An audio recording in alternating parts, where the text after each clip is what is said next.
Повдигаме тази тема и подкрепяме с репортаж от Варна, където се хвалят, че активно се работи за мотивацията на децата да спортуват от най-ранна възраст.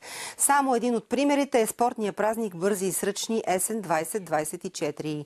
Провежда се вече за 10-та година. В него участват 650 деца от над 20 училища във Варна. Силвия Русинова и оператор Християн Кръстев ще ни разкажат повече сега.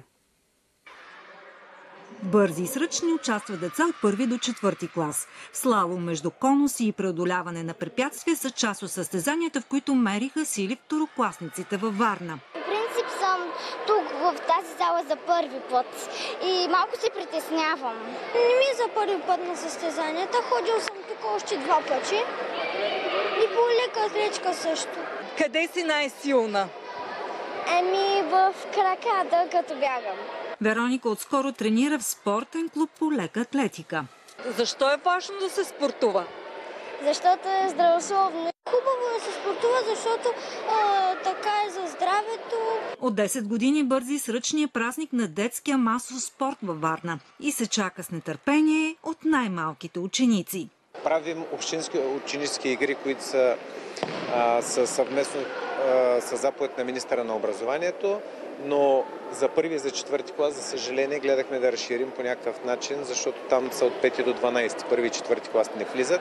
Затова гледахме да ги включим малките дечица и направихме бързи и сръчни, което по наше време, като бяхме малки, беше бързи, смели и сръчни. Сега ние правим нещо подобно. Състезанията, според учителите по физическо възпитание, помагат за изграждането на спортна култура в ранна детска възраст. Изключително е важно да има такива състезания. От първи клас още децата се учат на дисциплина, да побеждават, да се радват на победата. Преди всичко за тях е една голяма емоция. Освен състезанието, и като тръпка, и те са малки, много от тях не са изживявали това усещане на състезание. И освен това, винаги има и награди, които са не по-малко вълнуващ момент за тях в края на състезанието. В годишния календар на община Варна има около 200 спортни събития, в които се включват повече от 10 000 деца. Масовия спорт, това трябва да е най-важното, докато ги запалим. Оттам нататък вече клубовете да ги поемат и да създадат наистина елитни състезатели в национален и международен план. Спортният празник Бързи и сръчни дава стимул на много деца да тренират в различни дисциплини. След състезанието Бързи и сръчни, много деца се насочват към леката атлетика. Пред другите спортове, колективните баскетбол, футбол, волейбол. Когато опитат вкуса на победата, както се казва, спорта им влиза в кръвта и те искат повече и повече.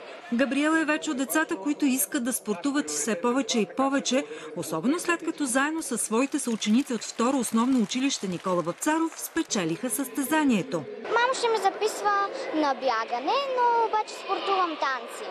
Много добре си личи кои деца изобщо спортуват извън училище в някакъв спорт.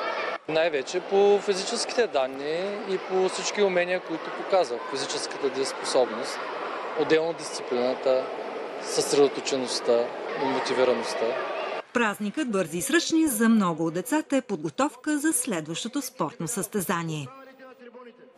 Да, бързи и сръчни, като бързи, смели